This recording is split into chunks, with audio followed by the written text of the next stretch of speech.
بسم اللہ الرحمن الرحیم۔ تو ناظرین، آج کا وظیفہ بہت ہی خاص اور آسان ہے۔ صرف سجدے میں سر رکھ کر ایسا عمل جسے کرنے میں آپ کو صرف 4 سے 5 منٹ لگیں گے، لیکن اس کے جو کمالات ہیں، جب آپ وظیفہ کریں گے تو آپ حیران رہ جائیں گے۔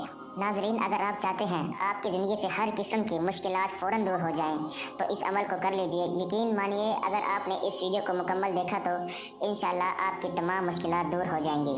یہ خاص طریقہ ہے، سورۃ الفاتحہ کو آپ نے خاص طریقے سے پڑھنا ہے۔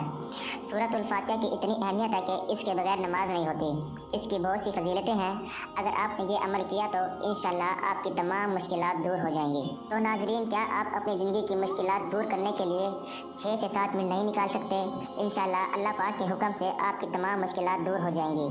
یہ دنیا مصائب اور مشکلات کا گھر ہے۔ یہاں پر انسان اپنی زندگی میں مختلف قسم کی پریشانیاں اور مصیبتوں سے دوچار ہوتا ہے۔ کبھی صحت، مال، دولت، اولاد کی وجہ سے مصیبتوں کا سامنا کرنا پڑتا ہے۔ زمین و جائیداد کو لے کر پریشانیوں سے جھیلنا پڑتا ہے۔ انسان خواہ جتنا بڑا عہدے پر فائز ہو جائے، اس کی زندگی میں کچھ نہ کچھ پریشانیاں ضرور آتی ہیں، چاہے وہ ذہنی ہوں، فکری ہوں یا جسمانی اور جذباتی پریشانیاں بھی ہو سکتی ہیں۔ ناظرین، انشاءاللہ اللہ پاک کے حکم سے جو بھی مشکلات ہوں گی وہ اس خاص عمل کو کرنے کے بعد دور ہو جائیں گی۔ بے شک کرنے والی ذات اللہ پاک کی ہے۔ لیکن ناظرین، یقین بہت بڑی چیز ہوتی ہے۔ جب آپ اللہ پر پورا بھروسہ اور یقین کر کے اس عمل کو کرو گے، انشاءاللہ اللہ پاک آپ کی تمام مشکلات دور کر دیں گے۔ آپ خود دیکھو گے کیسے حالات بدل رہے ہیں، کیسے آپ کی زندگی میں خوشیاں آئیں گی۔ ہر طرف سے ناظرین آپ کو خوشخبریاں ملیں گی۔ انشاءاللہ اب اس وظیفے کا ایک خاص طریقہ کار جان لیجئے۔ اس میں کچھ احتیاط بھی کرنی ہے۔ احتیاط میں یہ ہے، آپ کے ذہن میں کوئی شک بھی نہ ہو۔ آپ اس عمل کو کسی بھی وقت کر سکتے ہیں۔ فجر، ظہر، عصر، مغرب، عشاء، تہجد، کسی بھی نماز کے بعد کر سکتے ہیں۔ یا نماز کے بعد نہیں کرنا چاہ رہے، جب بھی آپ کو وقت ملتا ہے آپ کر سکتے ہیں۔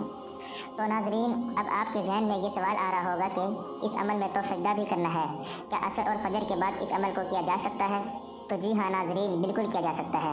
مثال کے طور پر ناظرین، عصر کی مثال لے لیں۔ عصر کی نماز پڑھنے کے فوراً بعد سورج غروب نہیں ہو رہا ہوتا۔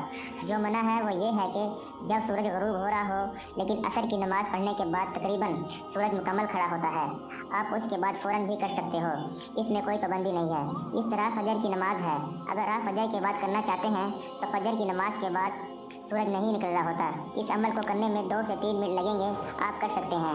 اس کے بعد مرد عورت کوئی بھی اس عمل کو کر سکتا ہے، اس میں کوئی پابندی نہیں ہے۔ عورتیں گھر میں ہی کریں گی اور مرد مسجد میں کر لیں، اور اگر مرد مسجد میں نہیں کرنا چاہتے یا کوئی گھر نماز پڑھتا ہے یا کوئی گھر آ کر کرنا چاہے تو بھی کر سکتا ہے، اس میں کوئی پابندی نہیں ہے۔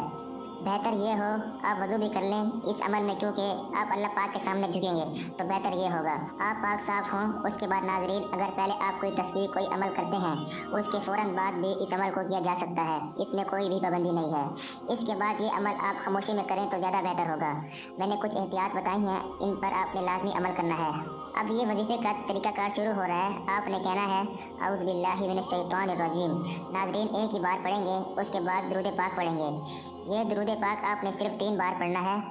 آپ صلی اللہ علیہ وسلم کی ذات پر اگر کسی میرے بہن بھائی کو یہ درود پاک نہیں آتا تو وہ کوئی سا بھی پڑھ سکتا ہے جو اس کو آتا ہے، اور اگر کوئی بھی نہیں آتا تو وہ اتنا کہہ سکتا ہے صلی اللہ علیہ وآلہ وسلم۔ اس کے بعد وہیں پر بیٹھ کر آپ پہلا کلمہ 7 بار پڑھیں گے۔ پھر آپ نے سجدے میں جانا ہے۔ اب سجدے میں جانے کا طریقہ کار جان لیجئے۔ آپ وہاں پر بیٹھے ہوں گے جس طرح نماز میں بیٹھا جاتا ہے، ویسے ہی آپ نے بیٹھنا ہے۔ کوئی بھی مرد کوئی بھی عورت کر سکتا ہے۔ آپ نے یہ نیت بنانی ہے، میں اپنی مشکلات دور کرنے کے لیے یہ سجدہ کر رہی ہوں یا کر رہا ہوں۔ آپ نے یہ نیت نہیں کرنی پڑھتا ہوں اللہ کے واسطے، منہ میرا قبلہ رخ کی طرف، ایسا کچھ نہیں کہنا۔ آپ نے اللہ اکبر کہہ کر سجدے میں چلا جانا ہے۔ جب آپ اللہ اکبر کہہ کر سجدے میں چلے جائیں گے، پھر آپ نے الحمدللہ رب العالمین، اس کا ترجمہ یہ ہے کہ سب تعریفیں اللہ کے لیے ہے جو تمام جہانوں کا پالنے والا ہے، اور ایاک نعبد و ایاک نستعین، ترجمہ اے اللہ ہم تیری ہی عبادت کرتے ہیں اور تجھ سے ہی مدد مانگتے ہیں۔ ان 2 آیتوں کو آپ نے 33 بار پڑھنا ہے۔ ناظرین، یہ جو دعا میں نے بتائی ہے آپ نے 33 بار پڑھنی ہے۔ مثال کے طور پر مالک یوم الدین ایاک نعبد و ایاک نستعین، جب آپ نے 33 بار پڑھ لو گے، پھر ناظرین آپ نے کہنا ہے اہدنا الصراط المستقیم صراط الذین انعمت علیہم غیر المغضوب علیہم ولا الضالین۔ ناظرین، المختصر یہ ہے